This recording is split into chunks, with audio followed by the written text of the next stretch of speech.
pact once broken, forged anew.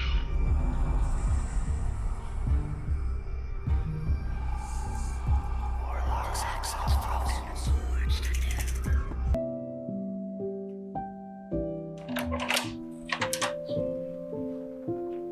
Did you want waffles?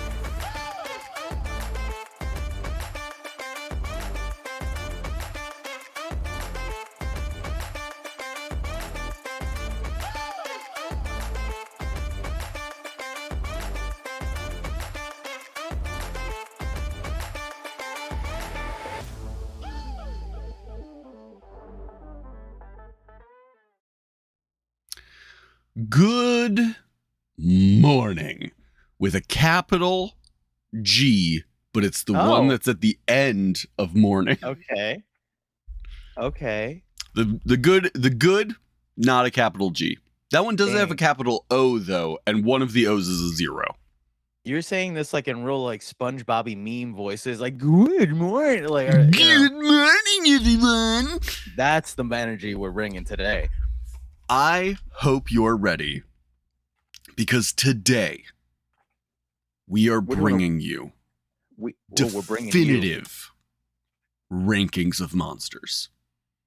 These have been well thought out. These have been well thought out. It's definitely energy. We have been for months composing our own personal thoughts on this, and today we're bringing them into the steel cage pit fight that is Warlocks and Waffles. Waffles. Like Waffles. This is the waffles. That's the cage fight music. That is the cage fight music. Is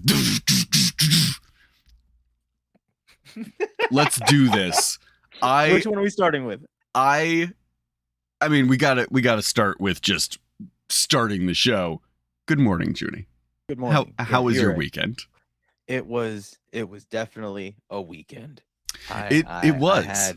I had social event where I had to use energy, and How'd that go? People are confused because they're like, "You're such an extrovert." And then I'm like, no, if I don't have very specific tasks, people or things, I'm just on my phone and I look like a closeted like little like I don't talk to nobody. I sit over here. I came to the realization during COVID that a lot of my extroverted behavior is a lot of it is like learned things. It's a lot of stuff that I've learned how to do, and my natural State. My natural state is a little bit more people avoidant than I would have anticipated of myself. Yeah, I only became animated when the topics of D&D came up because somebody threw out a like human. He's like, what's interesting about human like personalities, and then he did like a little like fun thought experiment, and I was like, oh, I have something like that. And then I did. Have you ever done the D&D puzzle where it's like if you hit a button, a counter starts going down, and everybody tries to figure out what to do, but you just have to let the counter run down? Mm-hmm. I started doing that, and then I was like, this is where I would have you roll it. Hold on. And I just had dice in my bag. So I take out dice, and then we're just technically just playing D&D in the middle of this cookout, right? Like we're just somewhere playing D&D right now. And people are now, because they see a bunch of dice and they're like, what the hell are these pretty rocks? What are these pretty dice for? And I was like, bleh. And now I'm like, these now nerds gambling? Yeah, that's what it looks like. But then there's like, I think I might be a dice goblin. This one's metal. This one's nice. I was like, this is cool. And then it turned into a whole thing, and I was like, so if D&D or AI came up, those are the only things that Junie got alive for, apparently. Otherwise, it was like, I'm just gonna sit over here and watch this wall. Oh man, I've definitely been in those moments where I'm like, Yeah, I have things that I'm very passionate about. They're things that people are not necessarily super passionate. Correct. Yes. Yeah. So like I've been at family functions where somebody like where they've been talking about things that I'm just unable to engage in for like an hour or so. And then somebody will offhandedly make like one comment about Star Wars. And I'm Yep. just like, we're talking Star Wars? Let me get in on this. Like, I have have literally you heard the theory that Jar Jar Binks is a Sith Lord? Let me break it down for you. And have then words to say about this. Yeah. yeah, yep. Let me just weigh in. It was a weekend. How was yours? That much it we was can just- agree it was- on. It was just a weekend for you too. It was a good weekend. It was busy. Saturday I spent, I feel like, the entire day sitting at my desk writing, which was like, on one hand, really nice to have a day to like be able to sit down and do that, and on the other hand, exhausting. And then Sunday, that's yesterday. Wow, it's gone. It's already gone. It was yesterday. It was the 2nd. I have literally no idea what I did yesterday. Holy crap! It's already gone. Wow. Grace and I went to lunch with her grandparents, and then we went to Target on the way home and picked up some stuff that we needed around the house.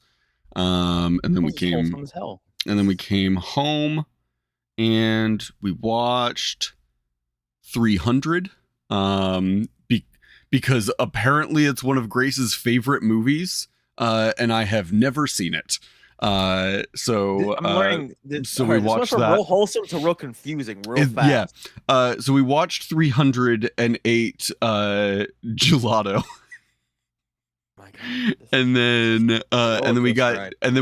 done with watching 300, and it was like 10:30, and we were like, you want to go to bed, or do you want to watch like something else that isn't 300 before we go to sleep? And we're like, yeah, we probably Watch should 300 again. we probably should watch something that's a little bit more lighthearted. So we watched Total Drama Island. Is that like the animated show? The animated Cartoon Network show from a while back. Yeah. Which apparently they're making more of. Like there's a new season of it or something.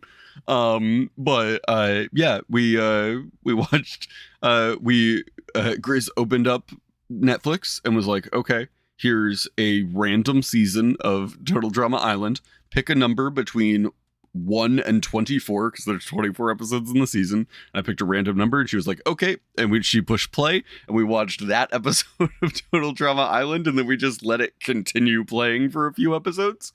And then we went to bed. That's and that I didn't really watch that, but I presumed it was the Too Hot to Handle of cartoons. It was a bunch of them being thrown on an island. It was it was like Too Hot to Handle and Survivor like put into one thing, where it's just they're essentially people being tortured on an island. Oh God. But I did not know. But in a like show. But under the guise of like it's fun challenge, it's Survivor style challenges, and it's like, this is like, you put a plate of like worms and snail slime and called it spaghetti and told me to eat it. Like this soup has the chef's toenail clippings in it. Like this is not a fun challenge. This is just disgusting.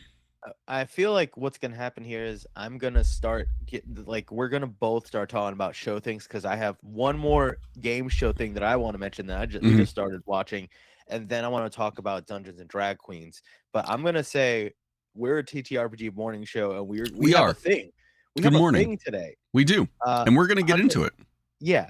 So what do you want to say? What we're doing today? We are ranking monsters. We're talking Monsters that may be a little bit underrated. Don't get as much screen time as some of their flashier siblings. So we're talking those today and ranking them. Which ones can stay underrated because they're garbage? Which ones are iconic and should be used in all games? We're limiting it to basic rules, Yeah. D&D basic rules for right now, because we've been preparing for months, Mhm. but it's gonna seem like, oh, did Junie do this a half hour ago or something like that, but it's gonna have that kind of energy because it was kind of like, you're making this grand cathedral. It's like, wait, could we just make it real basic, for everybody else? Mhm. So we scaled it back a lot. We've been preparing for so long, but we wanted to make sure that you, the viewer, We didn't this for you. feel like you were underprepared. So we Correct. scaled our stuff way back. Oh man, you made it. All right. This is how it sounds like you translated what I said, and maybe it is, and Junie just didn't hear it that way. But rewind and put the new filters. Just like, all right, I dumped it down for you idiots. Like that's what it said. I was just like, oh man, you suck. Like I really thought about it, and I was like, there was a different way I could have phrased all that. It's not dumbed down. It's just scaled back. There we go. Okay. So yeah, we there's so many things. We're gonna go by categories, and even then, we're just doing basic rules for now. So we're gonna be doing potentially just three groups right now. Which one do you want to start with? I have plants open on my screen right now. You want to start with plants? Sure. Mm-hmm. Okay. Let's switch screens here. Pull up the ranking here. Okay, so Junie, I see 3, 6, 7 plant creatures on my thing here. Yes. Do you want to start by just going over a brief description of what those 7 are? No. What I want to do is I want to just start from the left, say where we think it goes, and then just go to the next one, because I think that's a little funnier, because that's how I ran into things where I was like, incredible. Yes, because perfect. then you start rethinking, going, oh, should I have put blank here instead of here? Oh no, I put yeah. this one as an S tier, and that means that I have to put this lower than that, but I do feel it is. So okay, the one all the way on the left is the awakened shrub. It is an awakened shrub. There starting strong. Yup. It is not it doesn't have character art on D&D Beyond, so this is just a Googled thing of I apologize to but this is an awakened shrub. It is oh god, what is the challenge rating on this? It's 0. It is a challenge rating. Of course rating it is. 0. It's a shrub. You can punt kick this thing. Its charisma is -2. I don't know why that's the one I highlighted. I always feel like I need to highlight -2 to show how like standoffish they are, I guess. Because an awakened shrub is always a little d-bag in my games. Whenever it's it's always just like real angry, and I think it's mostly because it knows it can't do crap. Okay, so we're already off to a point where you're saying you've used this creature before. Oh yeah, I've used it. You've used it many times. You have used this creature for me. You have used this creature enough that like you have a default personality for it. Yes. Yo, no lie, this is real stupid. I'm not gonna try to defend it, but no lie, in my brain, and I know this is not like this is gonna be such a subjective ranking situation, because for me, this thing is like a wait, where'd it go? I lost the thing. Okay, for me, it's like a B. Okay, it's at least mid, where I'm just like, you think it's a mid tier. Yeah, only because like it's so versatile as far as you can put these anywhere. Does it have anything good? Oh, that's what we're arguing? I mean, it's a plant. It could be anywhere. As far as like what it has false appearance, so it's gonna look like a normal shrub until it decides or is told or whatever the situation is going to make it do what it do. Does Okay. it do any damage? Does it here's does, the thing, it does Junie. 1d4. It does 1d4 minus 1, so it does either 1 damage or no damage. Less if you're a raging barbarian. So here's the thing. What you are describing, though, sounds like a thing you've made and are using the Awakened Shrub for. No, this isn't I didn't make this. Isn't homebrew. This is a real Awakened Shrub. I know. But you're saying, yeah, you have this, you enjoy using them. He's always this little D-bag. Like, he does, it sounds like you have essentially an NPC in your game who you've decided is an Awakened Shrub. No, I have made, because they're so ineffectual. Like, they can't do much. So it's what happens after X amount of misses or 0 damage. And then there's usually like, you'll see other like a tree ant or an awakened tree, like something that is a bigger, badder plant. It's almost like I have it get jealous or angry of the situation, because it inevitably always happens in my situation, because it's always like a bigger one that's just better than it in every way. So it just turns into the tree being pissed, and then it like end up being named Gary or something stupid, and then they like just ignore it or get away. But the personality thing aside, but it's still something that can be placed anywhere. Sure. It is something that can surprise a low-level party. And you can make it any shrub or a little tiny plant. So that's just okay. That's there. But we don't. Does it have stupid? Does it have any like cool redeeming qualities? Any cool abilities? Any cool it's vulnerable to fire.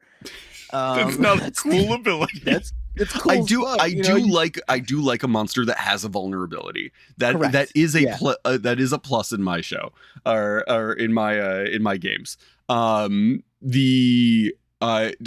it have any like lore or background, or is it a just stat block? It is an awakened shrub, is an ordinary shrub given sentience and mobility by the awakened spell or similar magic. I didn't realize they could move. That does make them better to me. Oh yeah, it's not just like in the ground like flailing. Like, no, this little dude can just come up and like. I was 100% picturing just a plant that could like move around but is stuck in the dirt. Oh no, this little thing can like, come around and try to like swing like little switches at you. Okay. Just like. Does it have a language? Oh god, I don't think so. But let's. If it can talk, incredible. Wow, I never saw this one. One language known by its creator. I've never made these things talk before. Holy crap. That makes this definitely at least I'm from SABCD. I'm putting it at a B. I'm sorry. Here's the thing. You've sold me on it. I had it at a C ranking. Okay. I'm willing to go as high as A. Really? Okay. Based on the personal, bullshit like personal twist that you've put on it, I'm willing to say that the awakened plant that Junie is pitching is an A tier monster. Sure. Because I'm immediately picturing a situation where the players are like going to see like a druid or something like that. And there's just like they're going to see this halfling druid, and they get to like this grove, and there's just like a bunch of bushes or something like that, and then all of them like get up, and all the like little bushes just start attacking them while just yelling at them in halfling. I didn't even think about them very funny to me. I've always had the plants not speak, but like it's funny that they could. My situation was like it was they go into like this area, and then it was an awakened shrub, tree, and polar bear. So it was kind of like 3 things. So the shrub just did nothing by comparison. Right. So the polar bear and the tree. The polar bear could talk. That's what I've allowed. But then I didn't even think about the other awakened creatures being able to speak. So we got that one out of the way, and the reason I wanted to go from left to right. This is I going think to be funny. I think B is a solid rating for this. I am okay with B. I would go as high as A. I think B is a fair rating. I think B is fair, and I think if we do this again, which I think we have to do, we will better define these categories instead of just using these letters. Mhm. So B is back in like just like is good as we've like old school elementary school grading system. B is Rosie good. Rosie in the chat said Bush just spouting abyssal. Yeah, that sounds Imagine just horrifying. a little Bush is just like it's like, ah! You know what? It sounds horrifying. But if we were to go, What you just said sounded like Yeah. you were talking and then you rewinded your audio. oh yeah. It was tried very that. cool. Now, is this better or worse? If we Is this go an awakened tree? It is an awakened tree. And here is the description for this one. An awakened tree is an ordinary tree given sentience and mobility by the awakened spell or similar magic. So, do we think Can it it's talk? cooler? I mean, now that I know the first one can, one language known by its creator, it's got false appearance. It is much stronger than the shrub, slower than the shrub. It's got, instead of a 6 charisma, it's got a 7 charisma. It's slightly more charismatic than the shrub. I think So it's a tree. it's a tree. And you see how we just did that right now? We said, but it's a tree. Right. Now, why the hell Here's- is a shrub? A shrub, look, you saw how excited I got by the I can possibility give of using you a shrub? I can give you an immediate answer for why awakened shrub is better than awakened tree. Okay, yeah. The awakened shrub is just a little guy. He's Yes. just a little guy. Yeah. So he's yeah. like this little fun little he's just a little guy. A tree is like, what's the damage output for the awakened tree? Tree, it's much more. It's 3d6 plus 4, Yeah. so the average is 14. That's you're actually going to hurt people with that one. correct. Which there are other monsters.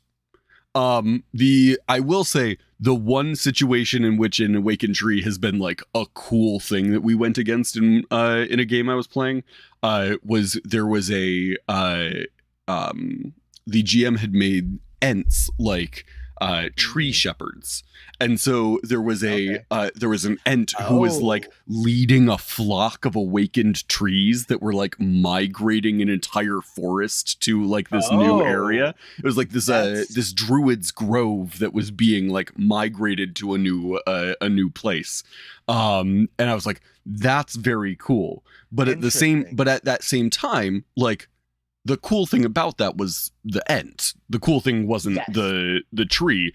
The trees at that point are like cows. Like, he's just like, these are my livestock, and it's like, oh, okay, cool. Yes. But like, if I met an Ent leading a herd of cows, I still would be like, the Ent's the cool thing.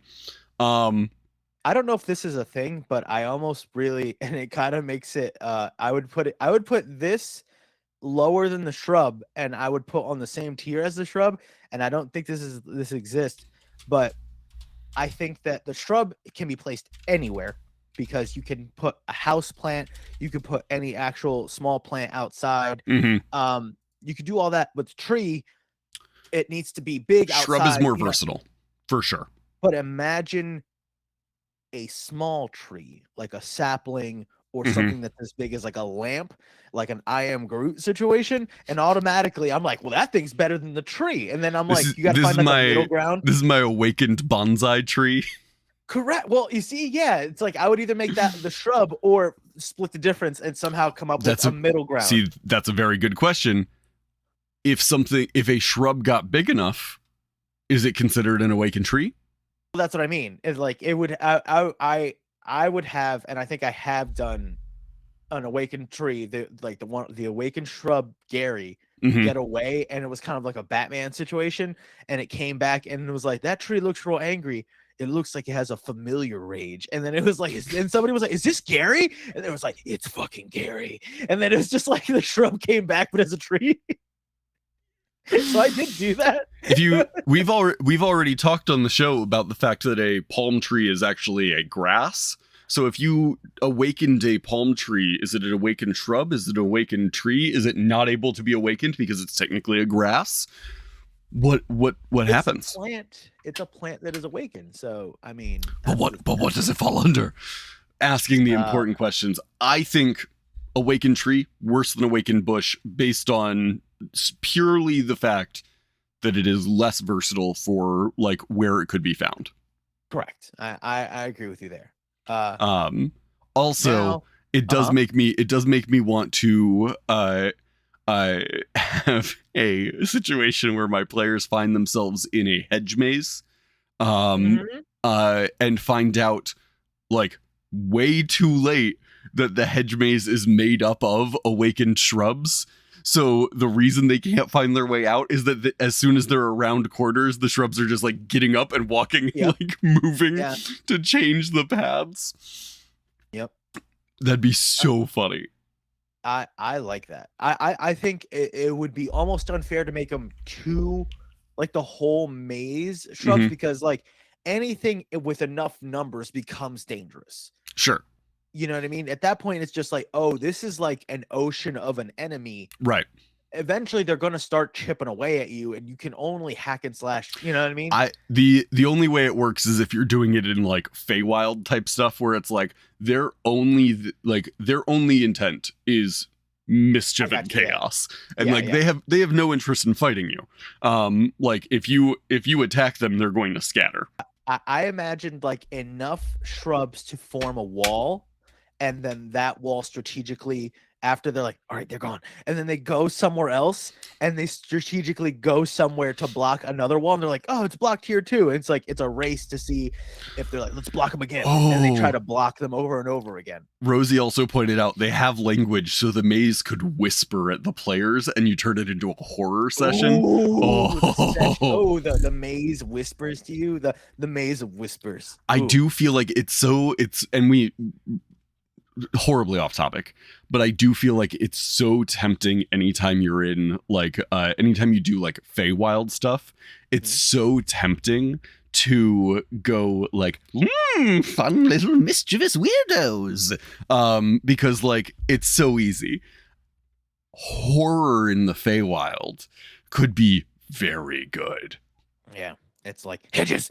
It's just like they're like, why does it keep aggressively whispering hedges at us? hedge. Like a Pokemon. It's able to speak in full sentences, but they don't. They just choose to exclusively say they're hedge. dumb, right? Like I mean, they're intelligent. No, actually, no. Are they smart? An intelligence and wisdom of 0. Okay. 10. That's average intelligence for a humanoid. As a regular intelligence of a regular commoner like person. So they're not dumb. These hedges probably know at least basic arithmetic. They're just not charismatic. Yeah. So okay. So the next one is arguably like the first like monster. S tier. I know that monster. That is a shambling mound. I love a shambling mound. Shambling mound is an S tier monster. Underused. Love it to death. Horrifying. I think I have talked about this monster on the stream before. One of the first campaign that I ever played in, when I was learning to play, we had like our heroes were on some grand adventure. We are traveling from one place to another place. And there were my dad was our DM. He relied heavily on random encounters, traveling from one place to another. There was the for every looking back on this, it is so like horrifying to think about having to like actually do it. But the way he had it set up was for every in-game day, there was the potential of 3 random encounters. So for like if you're traveling and it's going to be a week of travel, there was the potential that you would have 21 random encounters on the way there. And like not And were all of those all them not all of monsters? them Yeah, were okay. not all of them were monsters, not all of them Okay. were attacks. Sometimes there would be like we would encounter like a person on the road. And also not all of them were negative. Some of them were like beneficial. The one thing I did really like the system he used for it, which was to determine if there was going to be an encounter. And it's the system that I still use today, is if you're having people travel somewhere, you just have someone in the party roll a flat d20. Doesn't matter who it is, just somebody rolls a flat d20, and that determines how good the day is. So if they roll like a nat 20, it is a beautiful day. The wind's at your back. It's like you're making excellent time. You like you might have a really beneficial encounter where like somebody just shows up and they're like, oh yeah, my cart, the wheel is gonna fall off and I can't possibly carry this many pies, so I'm gonna give each of you a pie to lighten my load, and then you continue on your day with free pies. Thank you, Pie Man. And you're just, thank you, Pie Man. And he goes, no problem. And then you walk away and he goes, what a beneficial day being a Pie Man. And then waves his wand and he and his wagon disappear because he's not actually broken down. He's just a beneficial wizard who enjoys giving out free pies. Like you might have something like that. You roll in at 1, like you are going to be like the weather is bad and your travel is slow and then an ambush gets you and like it's a bad day. And so the way he had it set up was like if you rolled sort of middle, like I think it was like 7 to 13. I believe is what he had it set up was. Between 7 and 13, it's just a day. Like below 10, weather's kind of bad. Above 10, weather's kind of nice. But it's just a day. You're just traveling. So we would roll to see what happened, and then like random encounters would happen. Anyway, we are in the forest. We are at the end of the day. We set up our camp. The majority of us are going to bed for the night. One of our party took first watch. He goes, okay, I'm going to take first watch. Everybody get some sleep. We all went to bed. My dad had described us as making camp near a river, or near a stream or something like that. And so my buddy Logan decides that he is going to have his character Azareth, the half-elf rogue, go down to the stream and like clean up. It's been a long couple of days on the road. Like he'll go clean up. My dad has him roll perception checks. Mm-hmm. He rolls garbage, and then my dad's like, "Okay, cool." Everybody else, roll me perception checks. You have to like roll twice, take the lower, because you're asleep. And we roll, and one of us rolled really, really well. And so he's like, okay, Nate, you wake up to a muffled like nearby, and like wakes up and sees there are shambling mounds in the camp and like absorbing us while we were asleep. Azareth, the rogue had already been absorbed, like was like in the water, had taken his armor off and stuff, and like had gone into the water to get cleaned up, and there was a shambling mound in the water and just grabbed him, pulled him in, and there was nothing he could do about it. So he's already in there, and there's multiple of these shambling mounds like in the camp attacking us while we're asleep. Oh man, horrifying monster, S tier. You play a shambling mound right, these things are terrifying. Rosie in the chat says they almost had a TPK with a shambling mound. Shambling mounds, if they are used correctly, are like, I have very few memories of like, that was a moment I thought we were all going to die from my games. That is one of them. So do you know what like creates shambling mounds? I do not. I was listening to Calorie Monster did Shambling Mound is one of the ones they were Mhm. discussing. And the way they did it, it was like a wizard's tower, like magic arcane explosion, Mhm. but remnants of the tower, like a piece of magical rock, like got like eventually covered in moss, and that Mm. kind of like the moss Oh, like it completed a well, leached the it like magic it was out. like there was a sigil that was incomplete because the rock was cracked, and once the moss covered Oh, over it, it completed the sigil, and the magic flowed into the moss, and it eventually became a shambling mound. that's pretty cool. But the way it's described in like the stat block, it's like Mhm. a phenomenon which lightning or fey magic invigorates otherwise an That makes ordinary sense. swamp plant. So like Yeah. just something like shocks it into life. Um, but the way they did it, and the way I'm from what I get it as well, it's like they're the weed that walks, unseen hunters. Mhm. It's very, They're ambush predators. but like an animal.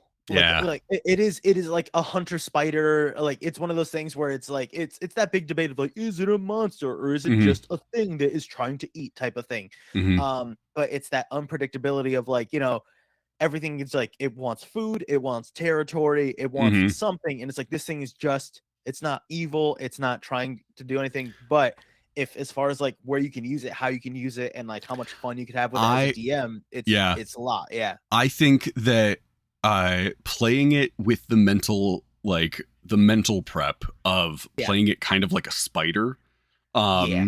of like, Yeah. but instead of like trapping something in a web, it is its own web. Correct. So it like travels with this web and then like pulls you up into it, where you will be like dissolved. The only part I have with that is it let me see, and rather they remain in place, it sustains by absorbing nutrients around it. Um I feel like because it has like a 5 intelligence, the Mhm. spider angle, it gives almost too much credit because I don't think it's hunting in like a spider can have a tactic, it's Mhm. trying to make a web. This is like a Roomba that is like that's a little smarter. You know what I mean? Like even a Roomba is smart because it can remember everywhere it's been. This is gonna be something where it's just like it's gonna go, and once it latches on, it's gonna instinct takes over. Sure. Um, I will. What's the wisdom on it? do, do, do, do, do, 0. So it has like a Sure. self-preservation instinct. It's So gonna like a a spider, like just a regular spider, intelligence of 1, wisdom of 10. So like that's a minus okay. 5 and a plus 0. So it's not as smart, but it's still gonna have the instinct of like Right. it knows it needs to collect. It It's gonna needs go, but needs food. It's not going to lay a trap. correct. Is what Yeah. we're saying. Yeah. Yeah. Yeah. But like if you want something that is going to be like, Oh, a lot of them, it horrifying. sounds nuts. Like that's the part where I was like, oh my god, like a Yeah. whole bunch. You get Like that. you That get 2 spawns or a 3 few of those different in there. things, yeah. That's real scary, real quick. Because that means like you can have multiple party members who have gotten absorbed by these things. Terrifying. And you say underrated? You were saying underrated? I say or... extremely underrated because I have encountered them as a player one time. It is that Okay. one time that I have seen them in a game. I haven't seen them in like I haven't seen them in a lot of like actual plays. I haven't seen them in a lot of like modules or stuff like that. I've seen them in like maybe one module. But like they're I think an extremely underrated monster. Okay. Because the majority of people are going to go with something that's like a little bit more flashy or a little bit more recognizable as a monster. I think This Shambling is Mounds interesting deserve more credit. because You think I knew you do this. not think they're underrated? You think No, they get their credit? well, that's the thing. That's something that I was gonna. That's when you said, when you originally had said something like, "Hey, let's go about for like underrated monsters." Mhm. You have more experience, so you have more perspective than Mm. I do. So for me, anytime I've ever heard a shambling mound mentioned, it's only been positive. Whether or not Mhm. it was used or not, it was people were like, "Oh, that's dope," or they have a cool story or something like that. Mhm. So it wasn't a matter of I don't see it enough. It's like whether Sure. or not I see it, I'm not 100%. Like I don't have that sample size where it's like, "Oh yeah, Mhm. out of all of them, I might have seen it, but it's not to the point where it's like I never see a blank at all." Sure. If it is mentioned, people like it's usually like, "Oh, cool," or like it's like generally And positive. So to that's the only reason I was like, for rate, like right. as far as sentiment like that, I don't have a good scale. But as far as compared to these other ones where I would go higher or lower type Mhm. of situation, that's why I thought this was a healthy balance between the two of us. Yeah. I Well, agree with putting it up there though. I agree with I that. think what you're saying actually lends itself to it being an underrated monster because it is a lesser used monster. But what you're saying of like every person that you've talked to who has Yeah, ever encountered one goes, I love them, they're incredible, correct. but Yeah. you don't see them. Like it's not one that was in the D&D movie. Like it's not one that is like widely used on like Critical Role or Dimension 20 or something like that. Granted, I haven't watched all of Critical Role, I haven't watched all of Dimension 20. As far as I've like in any of the The stuff Shambling I have Mound seen, arc is there nuts. isn't Yeah. yeah. The entire Shambling Mound arc is dope. I could absolutely see Sam Riegel just showing up to one campaign and being like, "So I made a shambling mound as a character. Does that work?" The I love a shambling mound. And it's definitely I am aware of myself enough to say that it definitely is due to my experiences with them early on in my playing. It's the same reason that like I love a displacer beast. Like a displacer beast is a very, very cool monster to me because like it was one of the first like really intense fights that I remember as a player. So there are definitely monsters that are like that. Shambling Mound is one of them for me. Okay. Um, Going to these next ones, do you know by on sight what the next thing is? It is a mushroom creature of some sort. Correct. I Do you want don't to know take I don't know the name. It's all not right. it's not a myconum. It's not one No, of those, right? it's not a myconid, which is not did not show up under plants. Oh, or you know what? Maybe they're not in the basic It's rules. not a basic rules, yeah. But yeah, these are for the audio listeners. This is mushrooms, where the caps of them look like they have a bunch of little buttholes on them. Um, so you're probably going like, what is that? And are those tentacles? Yes, they are. These are obviously shriekers. Okay. And for if you don't know what a shrieker is a human-sized mushroom that Okay. emits a piercing screech to drive off creatures that disturb it. Other creatures use the fungi as an alarm to signal the approach of prey, and various intelligent races of Very the Underdark cool. cultivate shriekers on the outskirts of their communities to discourage trespassers. I So, I really like that so far. yeah, it does not have any sort of combat ability. It doesn't have any movement. It It's is just an blind. alarm. Yes. It has blind sight. It cannot be frightened, deafened, or blinded. Um, The tendril yeah. you said it doesn't have any sort of attack. The tendrils on there are what? Just like detecting?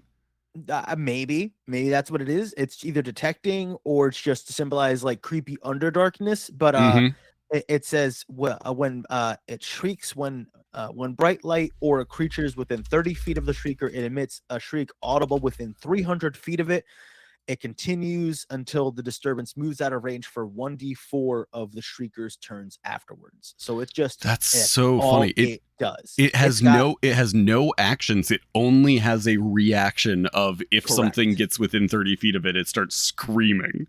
13 hit points, no movement, no anything else. It is just an alarm fungus. I want Some to put it not at the bottom personally. I love that. That's I love it. and the fact that I've never like heard of them before, extremely underrated then. Yeah, and but it's The one of those things where it's like you can make any object or any other plant. You can make an awakened shrub that too. right. So it's just the flavoring of like this very specific Yeah. thing. So it's like it's one of those where I don't want it at the bottom, but No. is it better? Is it better than a shrub? And I want to say no. I would agree not better than the awakened shrub. But I do think it's better than awakened tree. Interesting. Top So do we C move class tree for me. down? Do we move tree down? I don't think Or- Awakened Tree is a D level. I think Shrieker is above Awakened Tree in the C class. Okay, interesting. Okay. I do also like there's some like comments on monsters on D&D Beyond a lot of the time. And it says when bright light or a creature is within 30 feet of the Shrieker, it emits a shriek audible to 300 feet. It continues to shriek until the disturbance is out of range, and for 1d4 of the Shrieker's turns afterwards. It has hit points. Yes. Which means that if you like saw it, You could try to kill it. You could like just archer shot at it from outside of that 30 feet away. And like it specifically says when bright light or a creature. An arrow is not a creature. So if you just shoot it from like beyond 30 feet away, you can eliminate this thing before it starts screaming. The problem is like seeing it beforehand. Like that is very cool. It's interesting. Whether or not it being disturbed, at what level of I guess, yeah. I would say if you shoot at it, you better take it out in one shot because it will start screaming immediately. That's what I mean. I would know? also say, just as like my own personal like GM opinion, because they are like mushrooms are usually a network. So if you shot one of them, they're like, I would say others will start screaming that are on that same network. Yeah, that's a good point. I like that. Okay. But yeah, I would be of the opinion of high C class right now. Okay. So after that, do you see the little plant dude or the more greener one? Which one is on the furthest one on the left for you? The like darker plant guy, which is a blight, right? A twig blight. A twig correct. blight. I love blights. Well, this is funny because the more I think about it right now, this is the literal thing I described of more than a shrub, but less than a plant, less than a tree. This is just a more badass shrub. Yeah. Well, and it's an awakened plant. There's that resembles a more. woody There's shrub. more than just the twig blight as well. There are, I believe, 3 different types of blights. Because I use them as the guards for the like keep of the Archfey in my Feywild one shot. Let's see here. I know that there was other type of blights, but they weren't in like the basics. Right. So, but with this one, they're specifically neutral evil. So like that personality I give my like where it's like, oh, they get angry. This is like if that like evolved and just, it's an awakened plant that resembles a woody shrub, like is how it explains it. But it's like it's vulnerable to fire because they really describe it as like, it is like just twigs. It's not like, the greenery or life and like that. But it's got false appearance, but it's got a claw attack now. And this is also kind of, let me see. I think they can take root and they do ambushes. This one's almost like, these have like a personality. So there are 4 types of blights, 5 if you want to count the astral blight from Spelljammer.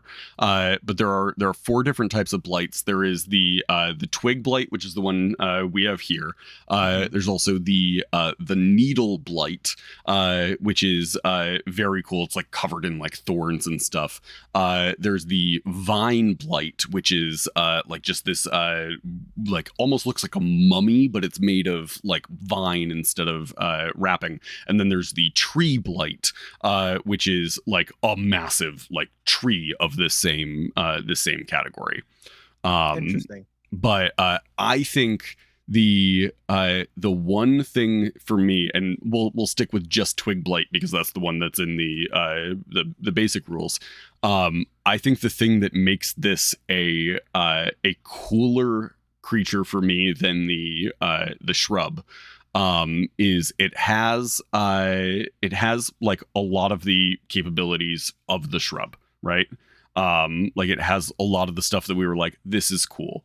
But they are they can understand common, but they can't speak. So they are that like Correct. silent sort of like creepy plant creature.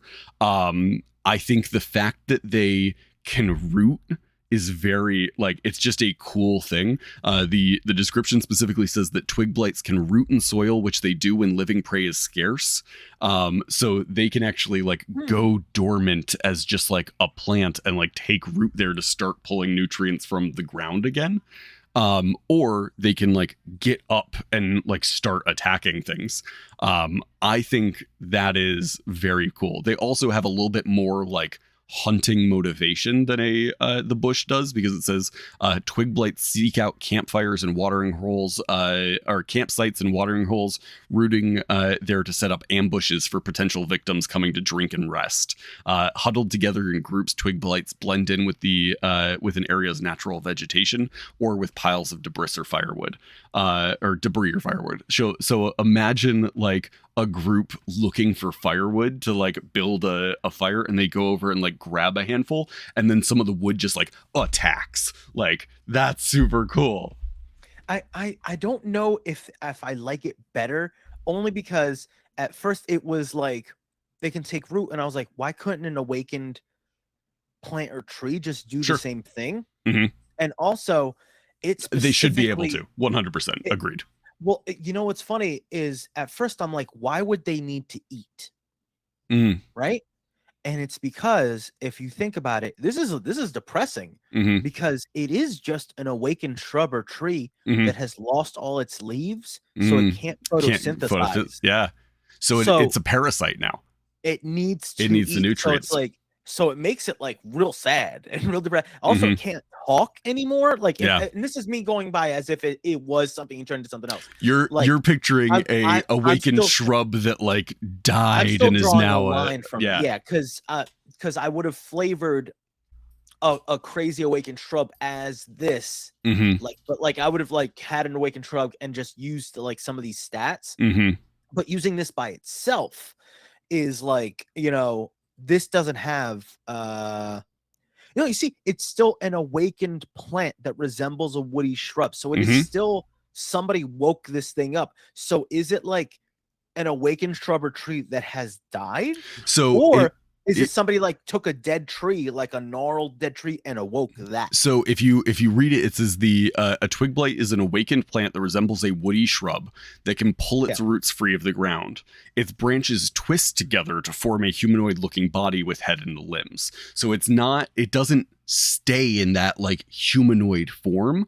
It looks like a shrub, and then when it like pulls itself free to start moving, it like twists and like takes this humanoid shape. So when I see awakened shrub or plant, I'm Mhm. like, oh, that's somebody cast a spell, or is this more of a shambling mound situation where it is awakened through a phenomenon? It's a or very other good magic? question.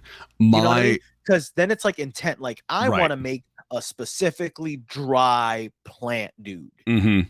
You know what I mean? I Like that's why think it's like that part that I'm like, it leaves it open, so it's like Right. it makes it versatile in that way. But it's like putting restrictions or flavor. It's one of, not, I don't want to say restrictive flavor or anything like that, but like it's like if I were to dive into it, then I run into more problems than it's a plant, and then I could just, it's awake and I come up with all the other things for it. Mhm. This one is like, it's like, oh, it's when they put like in the hags, like I think like one of the hags is like, it's unnecessarily described like it seduces men, and it's like, whoa. Like, okay, sure, I guess, like where are you coming with that? I the language part is interesting. The language Like, part is interesting. It I'm like, understands the common but can't speak.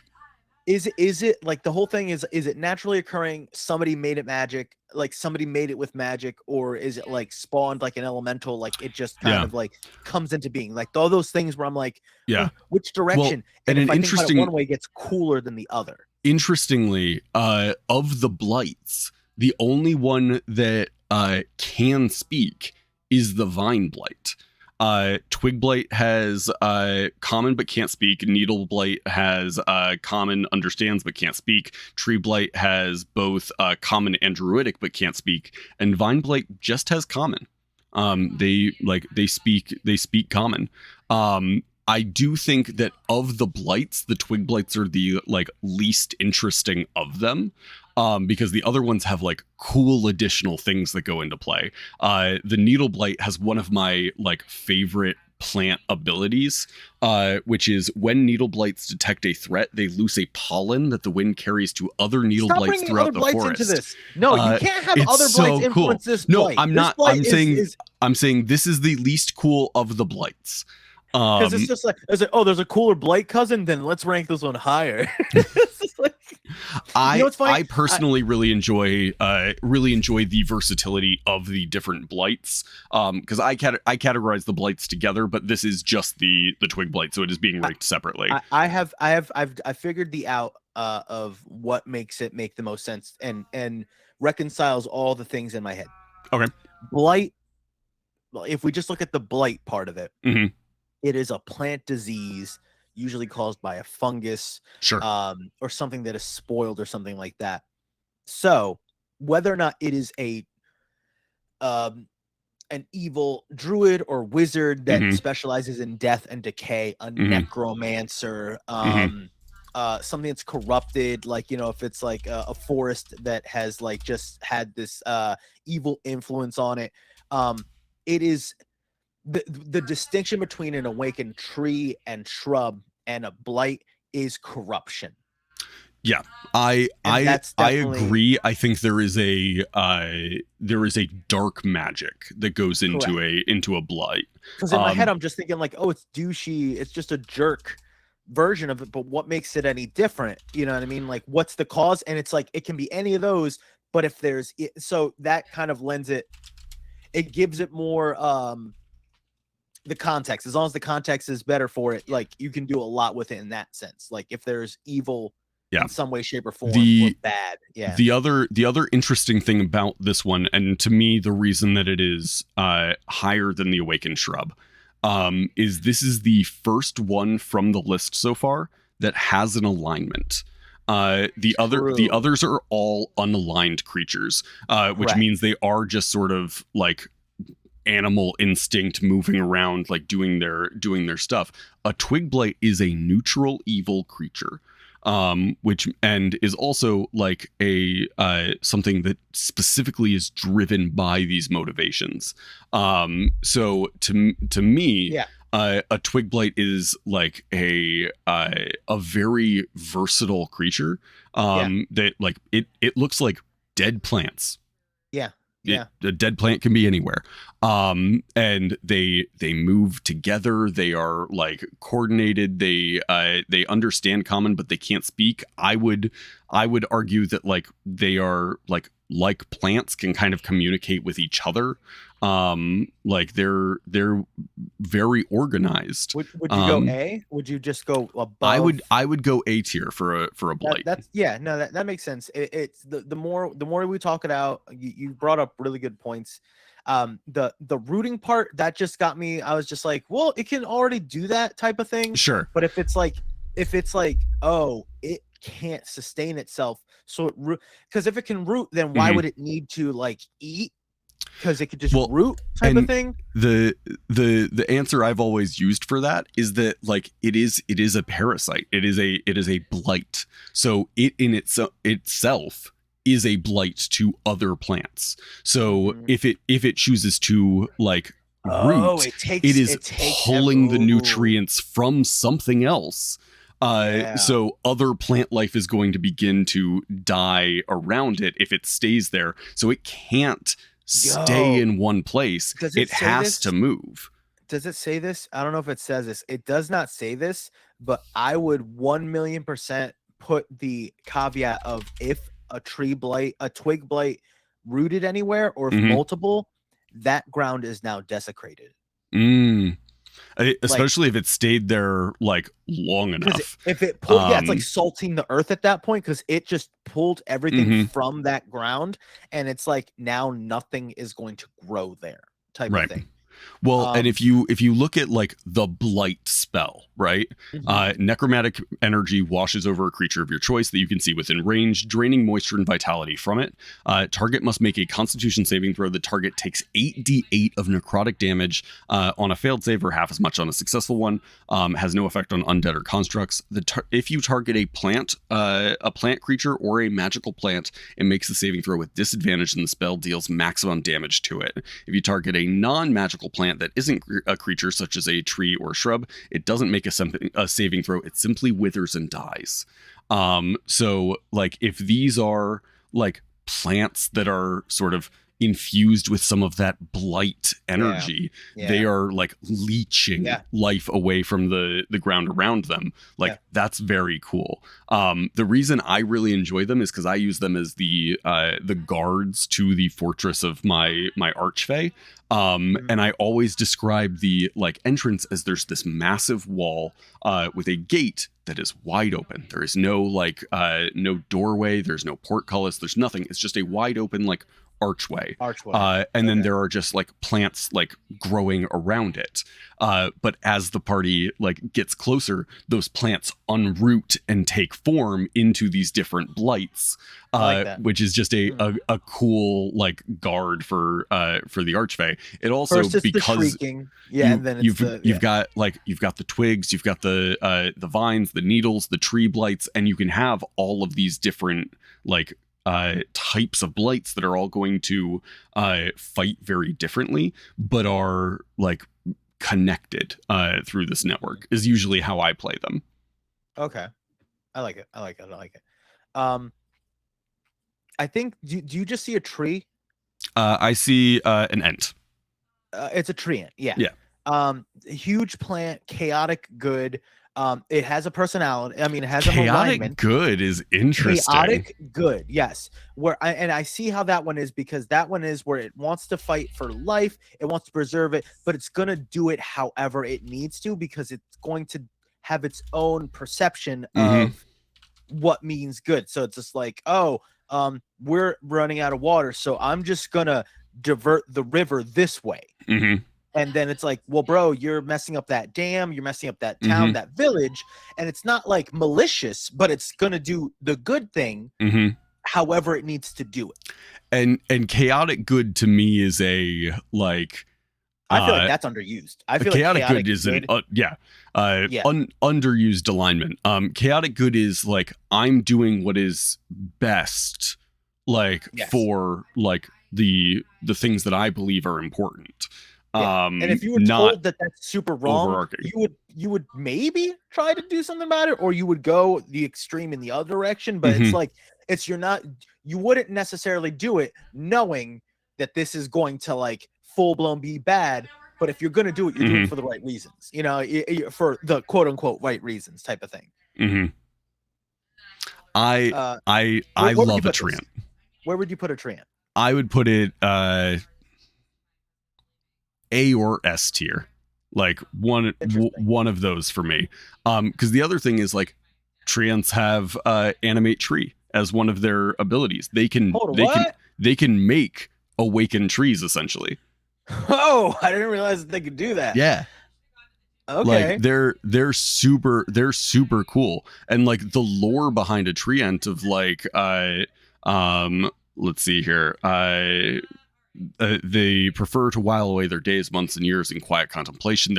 They fiercely protect their woodland from outside threats. A tree designed to become a tree ant meditates through long cycles of seasons, living normally for decades or centuries before realizing its potential.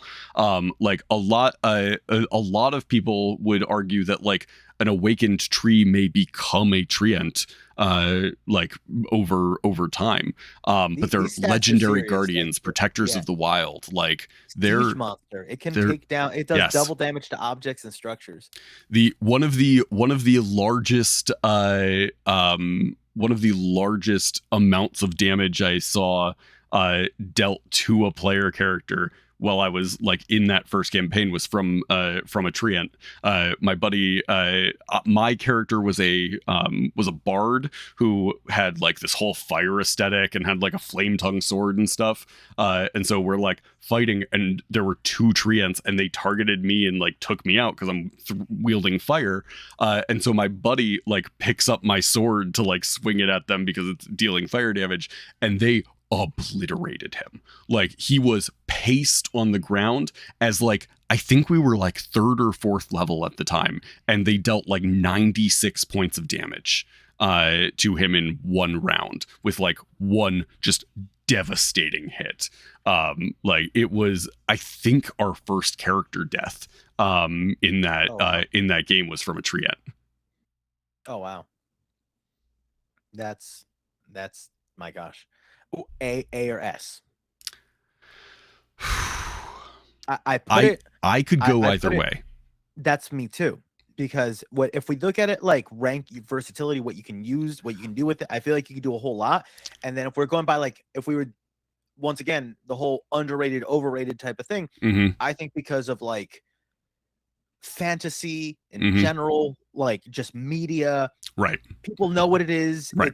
I think that any tree has been used in this kind of way. Like I feel almost like awakened tree and treant are almost not interchangeable. People have probably flip-flopped with them. Well, and especially when you have things like speak with plants, where like players want a regular tree to kind of be a bit of a character. Like especially with like Critical Role has done that with like the sun tree and stuff like that, where that's an NPC now. I think that like an actual treant, like doing what actual treants do, is underrated. And like the fact that they're chaotic good, they are like ancient guardians, they are forces of nature. I think they have the potential to be like a very, very useful creature to have in your world.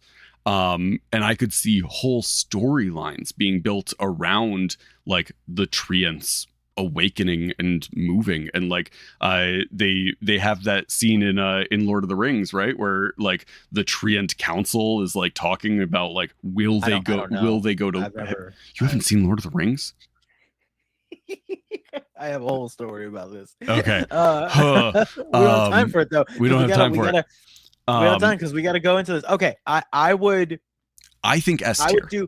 I would say S or high A, only because I'm like, it's about how somebody uses it. So it's almost like it doesn't need any help. Sure. At bare minimum, it's like an awakened tree is going to be a treant, or somebody's going to make a treant like an awakened tree. So that's why the only reason it brings it down. My instinct is high A tier with the potential to be an S tier creature in your game. Correct. But at default is a high A tier, but if you use it correctly, it's an S tier creature. That's it. Yeah, because it's just like it can't just like suck and be nothing. Right. It's gonna have all this going for it no matter what. And if it doesn't get utilized, then it's just there, but it's like still a thing. An awakened tree is like it's only gonna exist there. It's not gonna have all these capabilities. Right. It doesn't have that. It is alignment. nowhere near the same thing. Correct. So it's like it will not go that way, but it doesn't mean instantly like you can have all this lore flavor wise, because it can just be an NPC, you know what I mean? Like it can just exist there. Shambling Mound has that you're never going to have a conversation with a Shambling Mound. Correct. Right. So it's one of those things where like a treant could also be boring if it's just like, no, go that way, and it's just like, well, that was okay, I guess that cool talking tree. You know what I mean? So it can make That's true. Like, we are ranking a treant below a Shambling Mound at that point. Well, because if it's just not used that way in your game, it's Sure. still a cool, dope thing. That's very, very fair. But it didn't very do fair. a cool, dope thing in that time. So that's why I was like, you said it the best, where it's like a high A, and depending on how you use it and what happens, that thing can be crazy, and people are going to remember that thing. Otherwise, it's still bare minimum. We saw this crazy, powerful talking tree that was not just a talking tree. This thing could make trees. Also, we didn't do anything with it, but it still happened. It's still cool. If you just see an awakened tree, it's like, yeah, somebody made that tree alive. It's confused, and then it's there, and that's it. Yeah. You know what I mean? It's going to always be better than that. But the Shambling Mound is like that monster that's going to lead to a fight. Like, you can't talk it down. So it's going to be deadly unless it's used dumb. You know what I mean? But it always has that potential. Yeah. But the last one, do you know what the last thing is? And I think the last thing is the thing from the Shrieker image. Oh, the tendrils, you think? This is the tendrils from that we're seeing in the Shrieker image. Okay, yeah, so. yeah. I did not know what this was until you put this on here. I had to look it up. I didn't know what this one was. If you want to go into it. Yeah. So this is, I think, I almost want to say that this brings up Shrieker, because this is a violent fungus. A violent fungus, and this is a purplish mushroom, uses root-like feelers. There is no N in that name. It is a violet fungus, not a violent. Oh, I'm dumb. I'm sorry.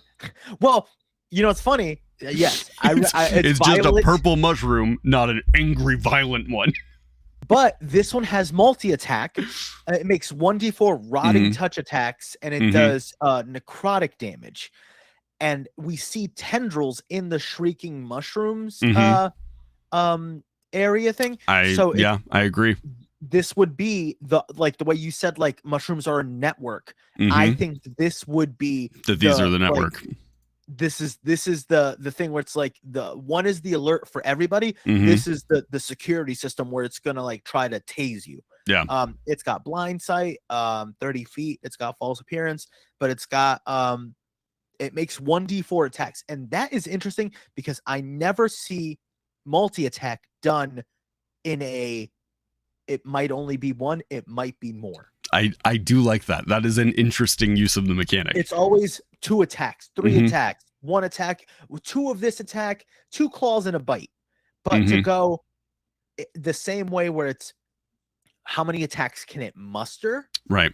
It is a plant mechanic that I do not see used. Yeah. It can muster a swing. Yo, it mustered 3 swings on you. That really puts it up there for me. That is an ability that like could easily be applied to other creatures as well. If you're like nerf things all the time. Yeah. And if I could roll, that would make it so much cooler in my head. I feel like I'm gonna do that now. I'm gonna go, if it can go up to 3 attacks or 2 attacks, I might start rolling for it, and that'll open up my head. I can use something that I might have avoided because it had multi-attack. I'll use a creature and I'll go, I just won't do their multi-attack. Or I'm like, I can't use them because it's too strong. Yeah. But what if it doesn't have those every time? Yeah. You could also do it where you're like, this creature has whatchamacallit, it has 3 attacks per round, right? But what if you're like, it has multi-attack, it has three things it can do. I'm gonna roll a d4, and like that shows how many of those he's going to use for like attacking things, and then it can do other stuff with the other things too. Like you could also boost stuff where you're like, this one is he's going to do 2 attacks and then also is going to try and like trip you or something like that. But anyway, unrelated to this creature, which based on solely the fact that I didn't know what it was, like when we started doing this, it is starting at a C class for me. Yes. Where like I didn't know, so like based on that already, like not the bottom, but like low. Here's what's gonna put it up for me, because this also has whoever wrote this put in just enough things to go like, here's the stuff that like you can definitely do to like jazz up the thing. It shows how it propagates. Like if any creature killed by this thing Mhm. decomposes rapidly, and a new violet fungus sprouts from the corpse, growing to full size in 2d6 days. Yeah. So, and in the image, you see a bunch of little skulls at the Mhm. bottom of the things. So it's just like anything it kills kind of like, spreads Yeah. itself more. So like anything low level animals or whatever else like this, that's how that Mhm. spreads. It's like I- putting it uses you to like germinate the Correct, spores. Yeah. And putting those in conjunction with shriekers, that's Mhm. like a crazy security system to me. Mhm. Um, I would You put these at a B. your security system also like makes more security system. Correct. Yeah. So I would put this at a B, and then if this is with shriekers, I would keep them together as a unit. Mhm. But like shriekers by themselves, it's like cool. They're loud, but you could. What if you had just a loud shrub? You know what I mean? And but that thing can move now. But combining it with like this is attack fungus, Mhm. and you know what I mean, and it's just like I necrotic. It does a specific damage type. It doesn't just do physical. It does like necrotic. I agree with your assessment. We have all of these on here because we have all of these on here and we sort of see where our thoughts went. I would like to make an argument for rearranging a little bit. All right, where you want to go? I think Ent moves up to A class, Shrub moves up, or Ent moves up to S class, Shrub moves up to A. We or no, Shrub stays a B. We keep the mushroom ones together at C, and we move Tree to D.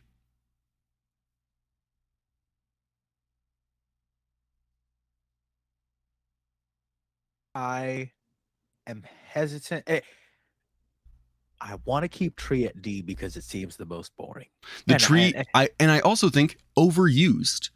Like yes, Tree, right? And Tree, like I feel like because of Speak with Plants, make it a cool, like I don't know, like right. Because it of Speak with Plants, there are so many trees that are being given like some semblance of being awakened anyway that don't need to.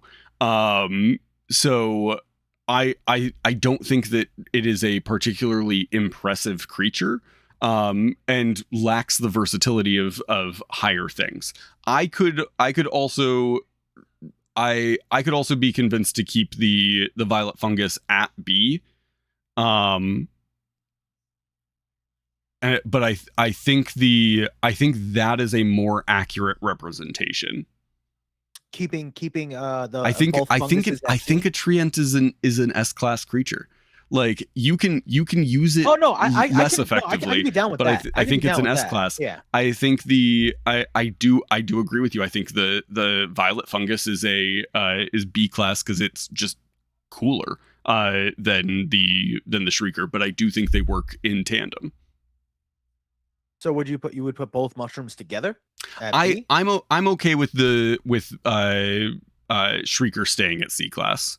I don't think the Shrieker is like it doesn't have any attacks. It doesn't do anything other than like scream. Like you could with anything, you can always do something with something that's going to make it cooler than it is. But like as written, base, I think it's the C class. I think that this thing, the violet fungus, is like it's very cool and it has some features there that are like unique, and like I like the fact that it has the like roll a d4 to see that like part really gets it's me. really I'm cool. Really liking that. Yeah. I could bump violet fungus up to an A class. Because of that, right? Because of that feature. I'm not even lying. Like because that it's like it is something that makes it expands my consciousness. And so I can use this in other things. It is a challenge rating. It is just challenge rating quarter with the potential to do 4 attacks on a turn. Is like crazy. Right. With the stuff of like creature killed by it is like it's going to start decomposing rapidly and like of damage. It is a like it can't move, like it can move. Do you see that? It has a speed of 5. Oh, I didn't see it could move. I thought it was It can stationary. move. Oh no, it's slow, Like, but it can this- move. It has a low armor class because it's just a mushroom, and it has like only 18 hit points, but like it can move if you set up a camp not too far from this. When you wake up, these things could have surrounded you. This is more dangerous. This is more. It's a dangerous terrifying thing. creature if used correctly. Correct. I Oh, love wow. this. Yeah. I The think, more I think- look at it, yeah. the more I'm like, it deserves an A tier spot. Yeah.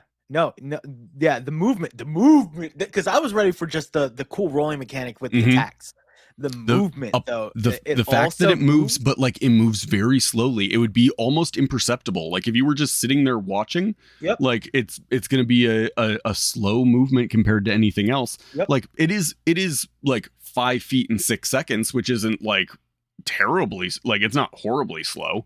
Yeah, but it's not, it's yeah. it's a slow movement. Like if you are in combat with it, you can easily get away from it and not be like not be attacked. Like its rotting touch is a melee attack. So like this thing relies on you being close to it and then it like attacking. If I was setting these things up, it would be small passageway with these things growing on either side, and it's a 10-foot wide like thing, and with it's their got a 5 feet of reach of movement, 10. they can just move. It has a reach of 10 feet. Oh It has my a reach goodness! of 10 feet. These tendrils reach out. Incredible. Yeah. No, you put This these thing is things. real dangerous. You put these things in a small hallway, and they're just like reaching out and attacking things as it's walking through. This thing is becoming more and more like. This thing is crazy. I'm really struggling not to make it an S tier People are creature. gonna look at this ranking and be like, "Yo, why is that fungus at S tier?" I think it's an S tier. Every time one of us looks at it, we find a new thing. I have Neither never. one of us dumbasses are reading the whole thing in one shot. We keep going. It has a finding blind something, sight. Of 30 feet. So you put it in a cavern that like a hallway or something that they are that is smaller than 30 feet. It's good.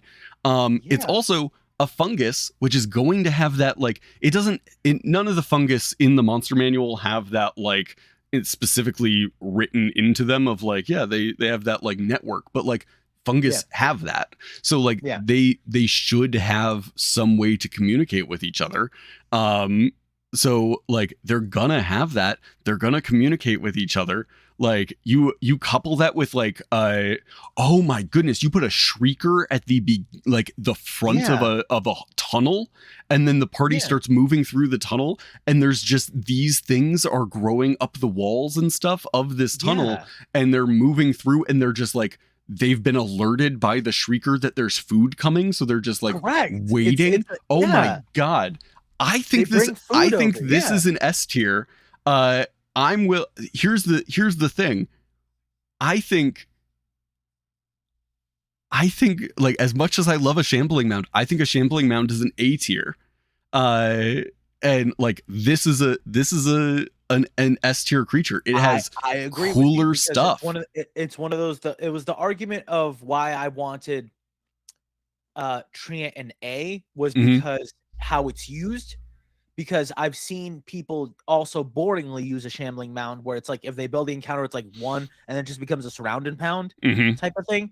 But it's like if you put one gelatinous cube, a gelatinous cube is cool, but if you just put a bunch of people next to it and they're just slashing at it, then it's not really cool or interesting. So it's like I can see somebody the way you described it using it's like that's nuts and dangerous. Yeah. If you like, especially at night. But if somebody just happens upon it in the day, it's like, well, it can be like wasted type of thing. It's also like, you use this thing situation. correctly. This is a like TPK. Like you put like a few of like a bunch of these things in a tunnel, party stands no chance. It's the rolling for attacks, the rolling for how many attacks this thing can do is nuts, and I'm gonna apply that to like a lot of things. I also don't think we took into account how large these are. These are a medium creature. I'm sorry, excuse me. Oh my god. This is a medium Oh. plant, which Oh, dear God. I was envisioning them being like small, and then I was like looking at that image, and I'm like, those are skulls. Those are I thought they were little skulls tiny on the skulls. No, those are ground. full That is skulls. a full These are humanoid. These are people-sized mushrooms Oh my with a God, movement dude. of 5, a reach of 10, up to 4 attacks, and if they take one of you down, you start rapidly decomposing and are filled with these spores, and they're going to grow out of you, which means that even if somebody gets you up, like after you've gone down, you still have those in you. Oh, you're evil. All right, let's put this thing at S rank. This and is an S tier monster. Do you want Ent at A? Because I could put shambling. I could put I think my vision of my interpretation of a shambling mound is because of my interactions with them. I think as written, shambling mounds aren't as cool as my experience with them. So I think a class for a shambling mound, I'm totally fine with that. I'm cool with treants being S because of the versatility of what they can do. Yeah. Does that mean that they're going to be used? Are they're they also overrated, a good underrated? plant. I mean, they're a good aligned there's a lot of plant, things which going is for just it, very cool. Let's give them some for being like cool. Okay, so we're gonna say Treant is S tier. I think it is below Violet Fungus, though. I think Violet Fungus is our like bracket winner monster. for this one. That's our favorite plant right now. This is so good. Plant. The like that is so impressive. I will also just out of curiosity, I pulled up on D&D Beyond like other good aligned plant creatures. There's not a lot. It is the Treant, the Treant sapling, the grandfather oak, which looks like it is a Treant, the Amador the dandelion, from Wild Beyond the Beyond the Witchlight, and Turlang from Storm King's Thunder, which is looks like it's a treant. So it's just treants. It's treants or one little like NPC from Wild Beyond the Witchlight. So it's just treants at various ages or given a name. So which I think makes it an S tier on the like the sole fact that it is its own cool thing. Okay.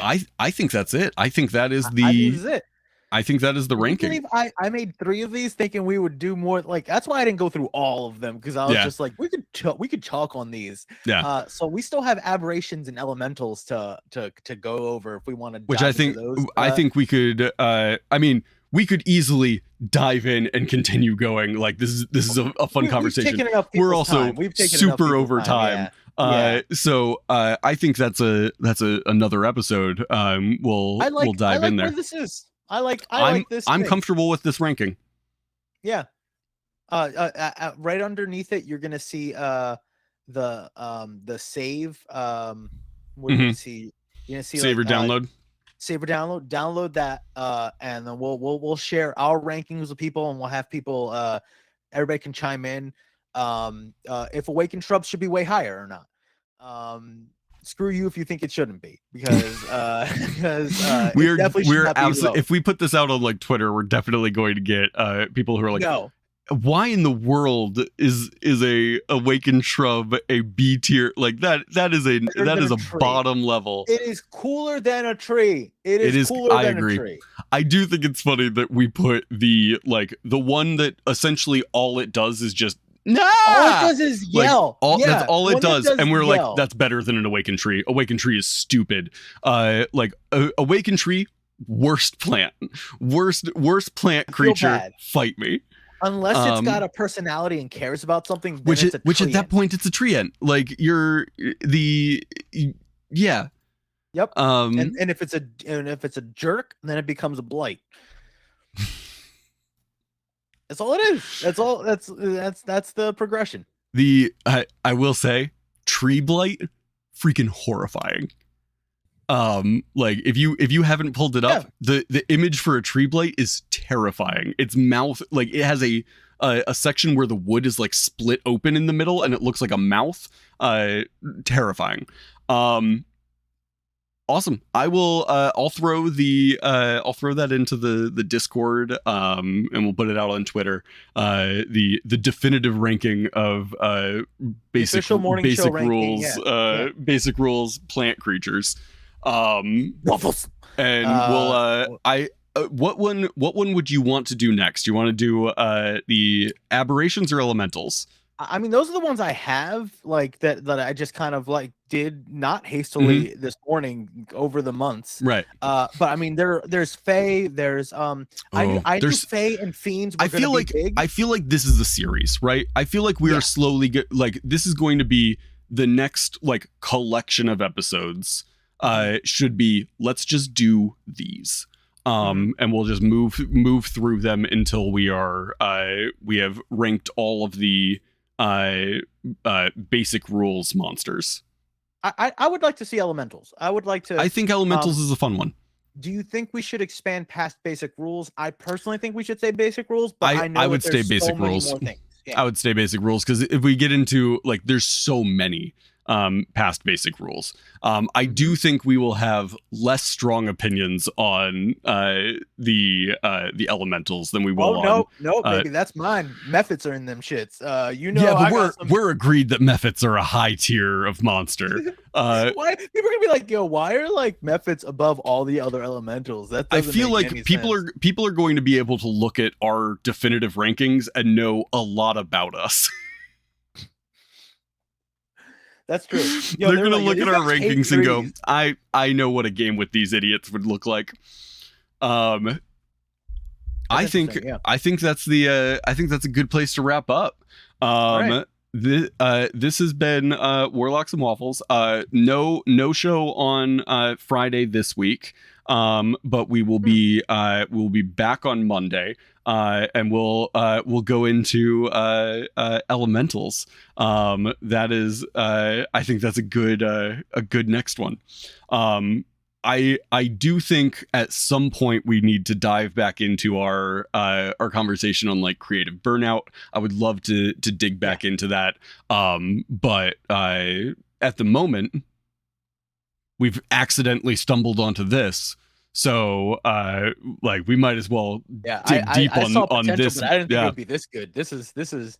I was like, I think we can definitely chew on this. A few episodes, a few categories and episodes. Like, no, we did plants. It's one of those. It's one of those things where like you and I will throw something out and we'll be like, what if we talked about this thing? And we're like, yeah, I mean, we could like, we'll find something to talk about in there. And then the moment we start talking about it, we're like, we both have very strong opinions about these things. I didn't know I cared so much about the shrub, but I also should have known that about myself. You came into Awakened Shrub with, here is my default personality for this NPC, and I'm like, the Awakened Shrub. So I'm sure that will not be the last time that we accidentally stumble across something that we have strong feelings on. We will be back on Monday for more Warlocks and Waffles. Until then, have a great rest of your week and a great weekend. Three things to do this weekend or this week as we close out. In sticking with trees, or with plants, right?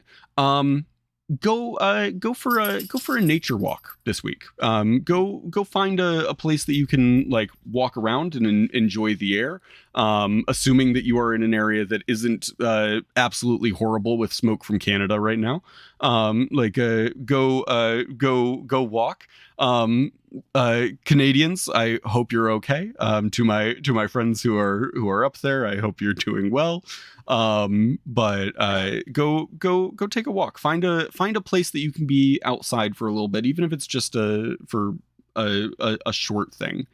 The second one is bring flowers to someone you love. That could be a significant other. That could be like just showing up at like your mom's house and just dropping off flowers for no reason. Like what? Or yourself. You could buy flowers for yourself if you want them, just to make your office a little bit brighter. Like do what you want. Like I'm a big fan of just flowers for no reason. Also, just throwing it out there. If you are if you have a significant other who is a dude, like dudes like flowers, okay? Don't let anybody ever tell you that dudes don't like flowers. If you show up and give flowers to a dude, you may be the first person who has ever given them flowers. Like give flowers to a significant other, give flowers to like your mom or somebody. Show up to a random buddy's house and just be like, "Hey man, I thought you would really like this assortment of daisies." Like, just do it. Last one. Go judge plants. Just go outside and go, you're better than you, and you're cooler than that one. Make a definitive rating of the plants in your house or yard, and drop it in the Discord for us, so we can see what the definitive rankings are for you. Have a fantastic week, everybody. I look forward to seeing you back next time. And take an enjoyable week, guys. Thank you so much for being here. We will see you next time. Bye.